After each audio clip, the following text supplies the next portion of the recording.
Railway station हमेशा की तरह भीड़-भाड़ से भरा था। भागते यात्री, आवाज करती ट्रेनें और अनगिनत कहानियां। उन्हीं कहानियों में एक कहानी थी रघु की, जो स्टेशन के एक कोने में बैठकर अपनी रोजी रोटी के लिए भीख मांगा करता था। सुबह से शाम तक वह डिब्बों में चढ़ता उतरता, लोगों के सामने हाथ फैलाता और जैसी दया आती उतना ही पेट भर पाता।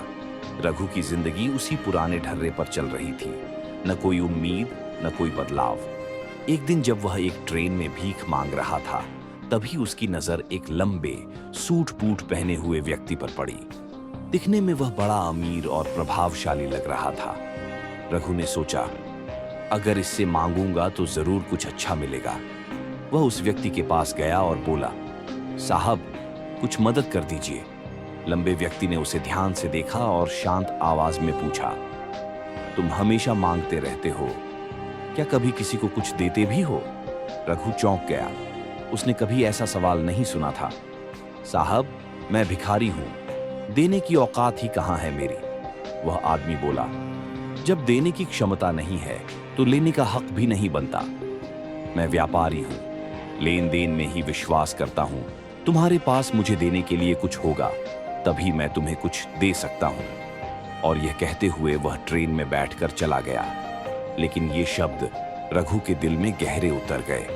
पहली बार उसने सोचा कि शायद उसे इसलिए भीख कम मिलती है क्योंकि वह बदले में कुछ देता ही नहीं। लेकिन वह भिखारी दे क्या सकता था?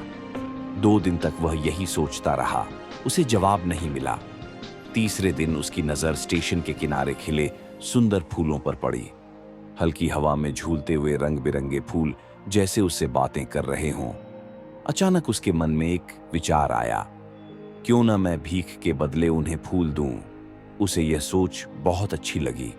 वह कुछ फूल तोड़कर अपनी थैली में रखे और ट्रेन में चढ़ गया। किसी ने भीख दी। रघु ने मुस्कुराकर फूल दे दिए। यात्री खुश हो गए। कुछ ने तो फूल देखकर उसे और पैसे दिए। रघु को उस दिन एक नया अनुभव हुआ। देने से पाने का रास्ता खुल जाता है। धीरे धीरे स्टेशन पर जो भी उसे जानता था, वह रघु को फूल वाला भिखारी कहने लगा। और खास बात, अब वह दूसरों की नजरों में भिखारी नहीं, एक छोटे व्यापारी जैसा लगने लगा था। कुछ हफ्तों बाद वही लंबा व्यक्ति फिर ट्रेन में मिला। रघु खुशी खुशी उसके पास गया और बोला, साहब, आज मैं आपको फूल दे सकता हूं, बदले में आप जो दें अच्छा लगेगा। लंबे व्यक्ति ने पैसे दिए और फूल लिए। वह मुस्कुराया, वाह, आज तो तुम भी मेरी तरह व्यापारी बन गए हो। ये शब्द रघु के दिल में गहरे उतर गए। उसने सोचा, मैं भिखारी नहीं, व्यापारी हूं। अगर मैं दे सकता हूं तो मैं बन सकता हूं।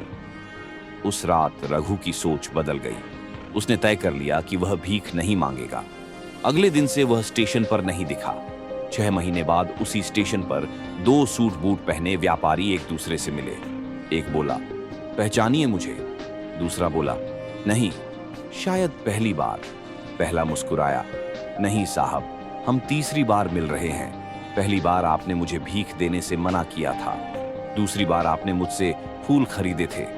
और आज मैं एक फूल व्यापारी के रूप में आपके सामने खड़ा हूं। दूसरा व्यक्ति चौंक गया, तुम वही भिखारी? लेकिन आज तो तुम बिल्कुल अलग दिख रहे हो। पहला व्यक्ति भावुक होकर बोला, हाँ, मैं वही हूं, लेकिन आपने मुझे वो नियम बताया था देने से पाने का, मैंने वही अपनाया। लोग मुझे भीख नहीं दे रहे थे, वे मेरे फूल खरीद रहे थे। मैं तो अपने आप को भिखारी समझ रहा था, लेकिन असल में मैं एक व्यापारी था। जब नजरिया बदला, किस्मत भी बदल गई। दूसरा व्यक्ति मुस्कुराया, तुमने प्रकृति का सबसे बड़ा नियम समझ लिया, लेन देन का नियम। जो देता है वही पाता है। दोनों व्यापारी ट्रेन से उतरकर अपने अपने रास्ते चले गए। एक के मन में गर्व था, दूसरे के मन में कृतज्ञता। यह कहानी हमें सिखाती है कि आपकी सफलता आपके सोचने के तरीके में छुपी होती है। जब तक आप खुद को छोटा समझेंगे, दुनिया भी आपको छोटा समझेगी। लेकिन जब आप अपनी सोच बदल देते हैं, तो जीवन की दिशा भी बदल जाती है। देने का नियम, गिव एंड टेक, जिंदगी में चमत्कार कर देता है। जो व्यक्ति अपने अंदर व्यापारी की सोच जगा लेता है, वह कभी गरीब नहीं रह सकता। खुद को छोटा मत समझिए, देना सीखिए, बढ़ना सीखिए और अपनी सोच से अपनी दुनिया बदल डालिए।